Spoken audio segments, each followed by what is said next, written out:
disguising. She's a little handful of trouble, a bundle of fun. Glad you could make it, so glad you could come. Little Miss, we're waiting for you. Ready, steady, how do you do?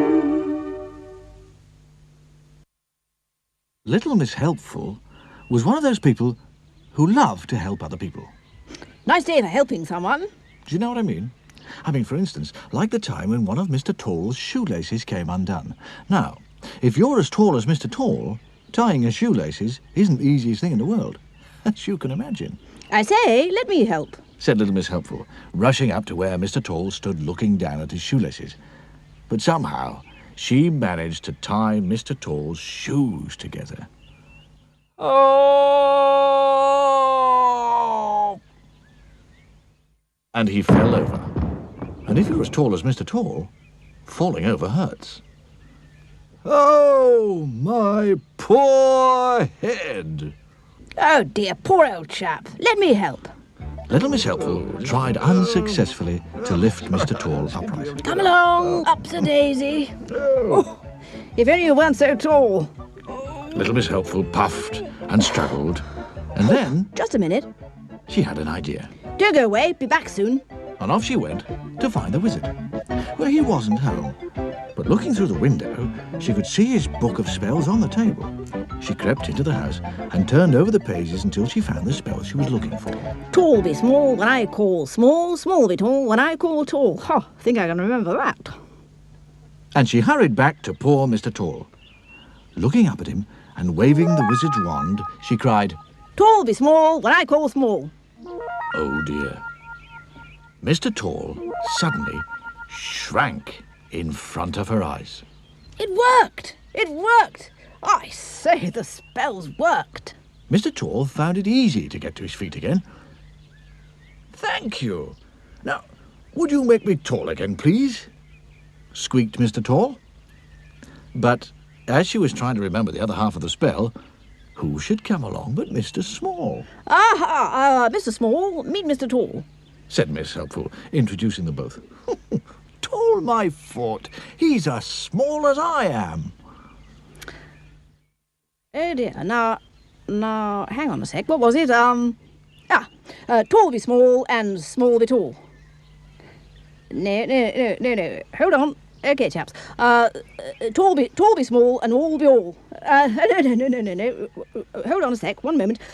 Small be tall and... No. Small be tall when I call small. Yes, well, now you know what I mean about people like Miss Helpful. For instance, last year, Mr. Happy woke up feeling not very well. The doctor had to be called to Mr. Happy's house, which is on a hill by a lake. "Oh dear," said the doctor when he saw Mr. Happy. "Looks like measles." Mr. Happy's face fell. "Now, look here, you're going to stay tucked up nice and warm in bed and get lots of rest, and take this medicine 3 times a day." The doctor left the cottage, and Mr. Happy settled down to sleep. He'd just fallen asleep when there was a loud knock at his front door. "Oh dear, oh dear, oh dear, oh dear," groaned Mr. Happy, and staggered off to open the door. Hello there. I've come to help. "Oh, but look..." But nothing. Off to bed with you while I get on with everything. Miss Helpful looked round the cottage. This place needs a good clean. Mr. Happy had just dropped off to sleep again when Miss Helpful poked her head round his bedroom door. I say, got a scrubbing brush? Oh, dear. Well, poor Mr. Happy. He had to get up and show her where it was, and then he went back to bed to try and sleep. Downstairs, little Miss Helpful stepped back to admire the kitchen floor she'd just scrubbed and tripped on the soap and fell head over heels and got her head stuck in the bucket. And because she couldn't see where she was going, she walked into a shelf full of saucepans, which fell all over the floor with a terrible clatter. And because she couldn't see where she was going, little Miss Helpful stepped into one of the saucepans and got it stuck on her foot.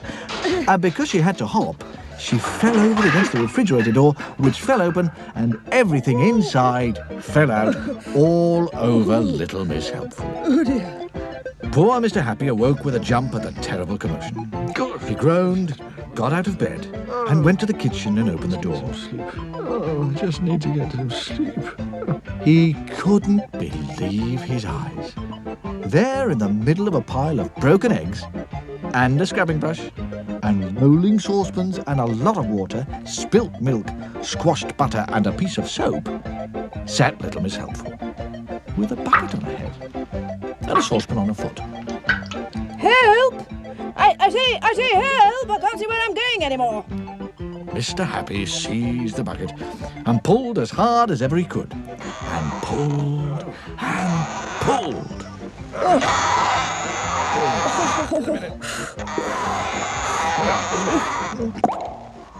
The bucket came off the top of little Miss Helpful's head like a cork out of a bottle, and Mr. Happy shot backwards like a bullet from a gun. He went flying through the kitchen door. He shot across the garden and straight through his garden hedge. He rolled down the hilly field behind his garden, faster and faster, and then he finished up in the lake with a bucket on his head.